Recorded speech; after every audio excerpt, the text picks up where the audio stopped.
Hi everyone, I welcome you all again on a new day with our daily The Hindu newspaper based MCQs. So let's start without wasting our time. First question for today is, so as you all maybe already know this thing that USA has captured the Venezuelan leader है ना Maduro. So ये आपको पता होना चाहिए. And as we all know that Venezuela has the largest proven oil reserves in the world, around 330 million of barrels है ना. तो इतना डिटेल में ना भी पता हो, लेकिन ये आपको पता होना चाहिए कि largest proven oil reserves as well as anticipated gold reserves है ना, मिनरल रिजर्व्स, ये भी आपको पता होना चाहिए. तो which country possesses the largest proven oil resources in the world. तो ये आपको पता होना चाहिए. डायरेक्ट क्वेश्चन पूछा जा सकता है बिकॉज बहुत इंपॉर्टेंट कंटेक्स्ट है ना, तो ये आपको पता होना चाहिए. ठीक है. Next the BRI initiative. तो BRI इनिशिएटिव आपको काफ़ी बार बता चुका हूँ कैसा है. It is infrastructure based initiative of like China, जहाँ पे वो क्या चाहता है कि वो अपने जो भी ट्रेडिशनल सिल्क रूट है उसको री करे. इसमें फिर आपको पता होगा one belt one road and आपका बेल्ट रोड इनिशिएटिव इस नाम से जाना जाता है. एंड उसमें फिर आपने ग्वादर पोर्ट पढ़ा हुआ है पाकिस्तान में, उसको काउंटर करने के लिए Chabahar port by India and Iran. ये सारी चीज़ें आपको पता होनी चाहिए इसके अराउंड है ना. तो ये आपको पता होना चाहिए कि कैसे चाइना, और फिर आपका स्ट्रिंग ऑफ पर्ल्स है ना, ये सारी चीज़ें आपको पता होनी चाहिए. इंडिया चाइना, अगर मैं कंटेक्स्ट की बात करूँ जियो पॉलिटिकल, तो यहाँ पे तो डायरेक्ट आपसे पूछा तो BRI कहाँ होगा, चाइना है ना. तो ये आपको पता होना चाहिए. Next is Senkaku Diaoyu. अब ये एक ही मतलब आइलैंड ग्रुप का नाम है. सेनकाकू जापानीज में बोला जाता है और दियाओ इनको चाइना है ना. तो ये आपको पता होना चाहिए. सेनकाकू दियाओ क्या है? These are disputed islands between Japan, China and Taiwan है ना. तो ये तीनों इस पे क्लेम करते हैं, हालांकि इस पे अभी जापान का मतलब एक्चुअल में अथॉरिटी है. तो इसमें ये डिस्प्यूटेड है और डायरेक्ट पूछा जा सकता है किस सी में. तो ये है ईस्ट चाइना सी है ना. आपको पता होगा ना, जैसे South China Sea, East China Sea, तो मैपिंग आपको पता होना चाहिए ना. तो dispute in the East China Sea involves which of the following countries. तो चाइना, जापान एंड ताइवान है ना, ये आपको पता होना चाहिए. ठीक है. एंड नेक्स्ट इज, अच्छा ये क्वेश्चन इसमें इंपॉर्टेंट नहीं है, ये थोड़ा डायरेक्टली फैक्चुअल क्वेश्चन आ गया कि एक न्यूज़ थी आज के न्यूज़पेपर में that India loses approximately 0.4% of its GDP, gross domestic product, to the natural disaster या क्लाइमेट डैमेज है ना, क्लाइमेट बेस्ड डैमेज. तो ये आपसे कोई नहीं पूछेगा, बट ठीक है, अगर आपने मेंस में कोट करना हो तो आप कर सकते हैं है ना. एंड आप इसको लिख सकते हैं कि कैसे एनुअल GDP लॉस होता है इतने % का बिकॉज ऑफ जो आपका क्लाइमेट रिस्क या क्लाइमेट डैमेज है ना. तो ये आपको पता होना चाहिए. नेक्स्ट CRI, मैं आपको पहले बता चुका हूँ. क्लाइमेट रिस्क इंडेक्स आपको डायरेक्ट पता होना चाहिए. ये एनुअली पब्लिश होता है ये इंडेक्स. ये शो करता है कि कैसे क्लाइमेट रिस्क जो है, कौन कौन सी कंट्री ज़्यादा खतरे में है, जो भी क्लाइमेट वेदर इवेंट्स होते हैं या क्लाइमेट चेंज है उसकी वजह से है ना, किसको ज़्यादा एक्सपोजर है, ये आपको पता होना चाहिए. रिस्क असेस करता है. तो ये आपका पब्लिश कौन करता है? जर्मन वॉच करके एक एजेंसी है ना, ये आपका पब्लिश करता है. थिंक टैंक टाइप है ये जैसे. और ये अगर मैं बात करूँ तो ये आपका, इसमें आपको रिसेंटली जब रैंकिंग आई थी तो इंडिया का मैंने आपको बताया था एक वीडियो में, इसी सीरीज़ में 9th रैंकिंग थी. तो ये आपको पता होना चाहिए है ना. तो इसको करता है जर्मन वॉच है ना. Next, Indus water treaty. Basic सी चीज़ सबको ही पता होगी, बट एक बार फिर से रिवाइज कर लेते हैं. इंडस वाटर ट्रीटी आपको पता होगा पोस्ट इंडिपेंडेंस और पोस्ट पार्टीशन जब हम बात करते हैं, तो जब water distribution between India and Pakistan के लेके काफ़ी सारे कॉन्फ्लिक्ट होते थे, तो 1960 में वर्ल्ड बैंक के मीडिएशन में, मतलब कि वर्ल्ड बैंक इसमें बीच में जो होता है ना, जो करवाता है सारा एग्रीमेंट, मतलब जो हेल्प करता है थर्ड पार्टी की तरह, इसको मीडिएशन या बिचौलिया भी बोलते हैं हिंदी में. तो उसकी तरह एक्ट करके World Bank as a mediator ये आपका साइन हुआ था. इसमें फिर ये देखा गया था कि जो आपका इंडस वाटर सिस्टम है, इंडस रिवर सिस्टम है पूरा है ना, ड्रेनेज सिस्टम, उसमें आपका जो मैं बात करूं, जो आपका वेस्ट फ्लोइंग रिवर्स है और ईस्ट फ्लोइंग रिवर्स है, तीन तीन. तो ये आपका वेस्ट फ्लोइंग रिवर्स किसको जाएंगी? पाकिस्तान को, और ये जाएंगी इंडिया को. अब वेस्ट फ्लोइंग के लिए आपको याद रखना बहुत सिंपल होता है. देखो मैंने जैसे याद रखा वैसे ही बताऊंगा. सबसे पहला तो इंडस खुद, क्योंकि ये तो हमें देखो इंडिया में तो दिखती नहीं है, तो ऊपर ऊपर से जाती है ना. एंड दूसरा, अगर मैं बात मतलब ऑब्वियसली इसकी ट्रिब्यूटरी वगैरह वो बात की बात है, लेकिन मैं आपको याद रखने का तरीका बता रहा हूँ. ठीक है, इसमें आपने ज़्यादा लॉजिक नहीं लगाना है.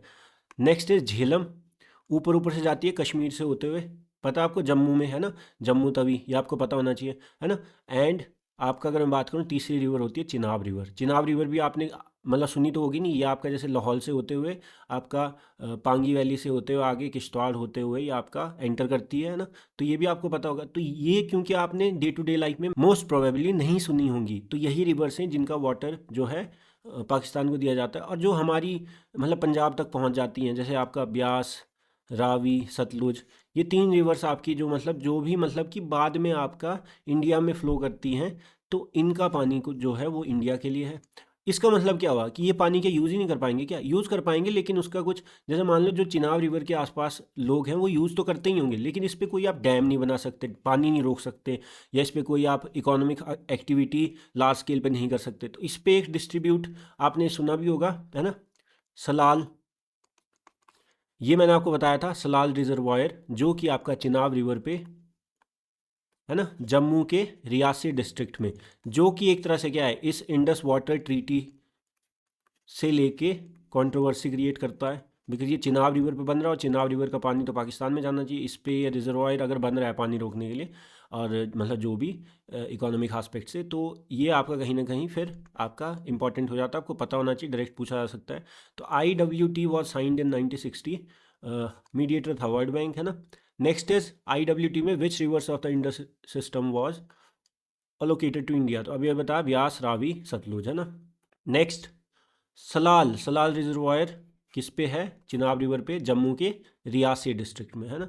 नेक्स्ट इज NIBE लिमिटेड, एक प्राइवेट कंपनी है NIBE लिमिटेड, जिसने इसराइल के साथ कोलैबोरेशन करके क्या डेवलप किया है, एक आपका advanced long range launcher system launch किया है, एक advanced long range missile launcher system, है ना।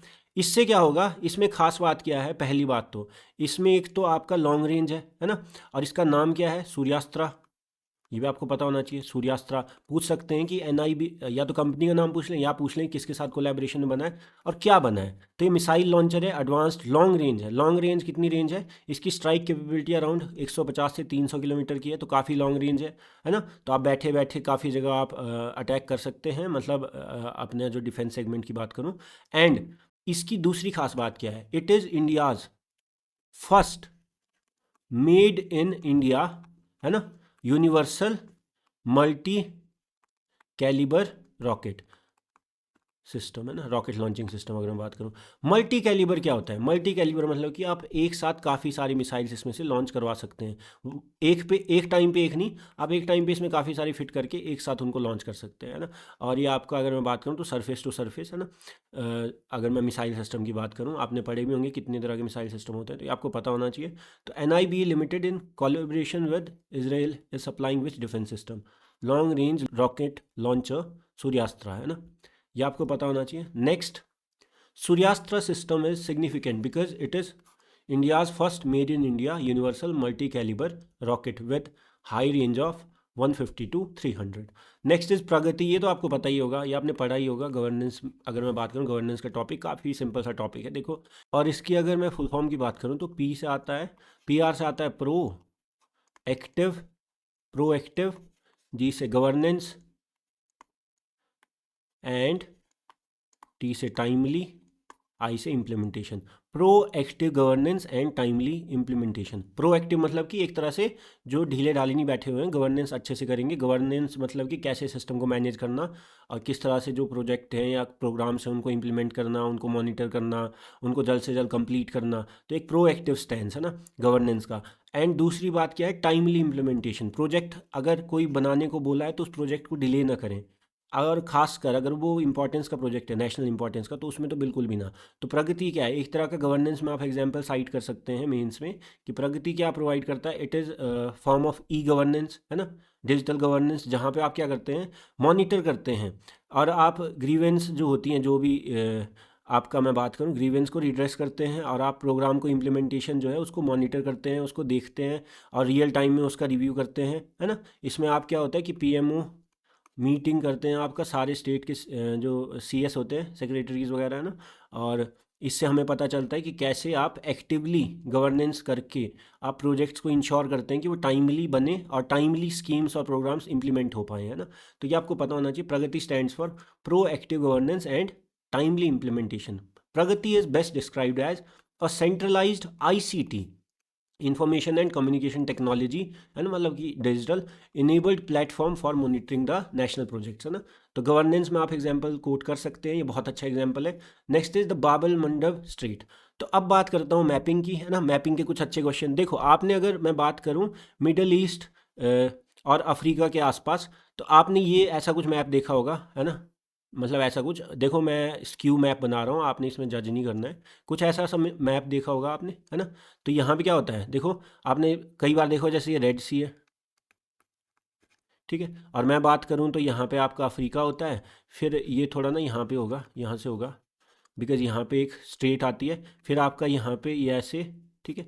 तो यहाँ पे ये गल्फ ऑफ एडन, ये कौन सी स्ट्रेट होती है, बाबल मंडब स्ट्रेट, ठीक है। और यहाँ पे अगर मैं बात करूँ, ईरान यहाँ होता है, ईरान यहाँ होता है, ईरान का पुराना नाम पर्शिया, तो उसके साथ लगती गल्फ, पर्शियन गल्फ, है ना। और यहाँ पे ओमान होता है, ओमान के साथ लगती गल्फ ऑफ ओमान। और इसको जो यहाँ पे सेपरेट करता है, ये मतलब पॉइंटेड होगा, ये तो बनाने में किया है मैंने ऐसे ही, इसको बोलते हैं हॉर्मुज, स्ट्रेट ऑफ हॉर्मुज, है ना। तो ये भी आपको पता होना चाहिए, ठीक है। यहाँ पे ओमान होता है, और इस साइड कौन सा होता है, यहाँ पे यमन होता है एडन के साथ, मतलब जो एडन, गल्फ ऑफ एडन के साथ बॉर्डर है वो यमन है। फिर यहाँ पे आपने सोकोट्रा आइलैंड्स पढ़े होंगे। सोकोट्रा आइलैंड्स किसके अंदर आते हैं, आपके यमन के अंदर ही आते हैं, ये बार पूछा भी जा चुका, आपको पता होना चाहिए। और दूसरी मैं बात करूँ तो यहाँ पे हॉर्मुज स्ट्रेट, और एक और बात, यहाँ पे जब आप एंड करते हो रेड सी, और यहाँ पे सिनाई पेनिनसुला है, एक ट्राइंगुलर सा ब्रिज है, यहाँ पे आपका एशिया और यहाँ पे अफ्रीका के बीच में, ठीक है। ये मतलब सिनाई पेनिनसुला ट्राइंगुलर सा, मतलब अगर मैं बात करूँ इजिप्ट के अंदर, है ना, यहाँ पे इजिप्ट शुरू होता है। एंड यहाँ पे इस सिनाई पेनिनसुला के, ये जो सिनाई पेनिनसुला है, इसके इस साइड जो पोर्शन है, ये जो कट होते हुए यहाँ मेडिटेरेनियन को निकलता है, ये अगर अब मैं बात करूँ गल्फ ऑफ स्वेज यहाँ आता है, फिर आपका स्वेज कैनाल आता है, यहाँ पे आपने कट करा हुआ है ना। और इस साइड को क्या होता है, इस साइड को भी ऐसे अंदर को पोर्शन है जो जॉर्डन इसराइल की तरफ, सऊदी अरेबिया की तरफ, वो पोर्शन को बोलते हैं हम गल्फ ऑफ अकाबा, है ना। तो ऐसा कुछ है, मतलब ये अगर सिनाई पेनिनसुला है तो ये आपका क्या होगा, गल्फ ऑफ सुएज है। फिर यहाँ पे तो लैंड होती है, तो यहाँ पे आपने सुएज कनाल बना के मेडिटेरेनियन को निकले, है ना। एंड यहाँ पे आपने क्या किया है, यहाँ पे आपने जॉर्डन की तरफ को, यहाँ पे भी क्या है, गल्फ है, गल्फ ऑफ अकाबा। आपसे डायरेक्ट पूछ सकते हैं मैपिंग में, गल्फ ऑफ अकाबा किस सी का पार्ट है, तो आप बताओ मुझे किस सी का पार्ट है। ऑब्वियसली ये पूरा रेड सी तो है। स्वेज गल्फ भी किसका पार्ट है, रेड सी का पार्ट है, रेड सी था ना ये, रेड सी के जो इनवर्ड पॉइंटिंग्स है वही तो गल्फ है। और यहाँ पे आपने लैंड पोर्शन को कट करा और कनाल बनाई, उसको बोलते हैं स्वेज कनाल, मेडिटेरेनियन सी को, है ना। तो इतना आपको पता चल गया। अब हम सॉल्व करें द बाबल मंडप स्ट्रीट, तो ये अभी बताया किस में है, Red Sea and Gulf of Aden, है ना। Next is Strait of Hormuz, Persian Gulf and Gulf of Oman. Gulf of Aqaba is best described as an inlet of the Red Sea bordering with Israel, Jordan, Saudi Arabia, है ना। ये सब आपको पता होना चाहिए। So that's all for the day. I hope you like the video. If you like the video, do like it, comment on it, share it, and subscribe to my channel. It will just keep me motivated to make these videos for you guys on a daily basis. And I will see you all in the next video. Thank you once again.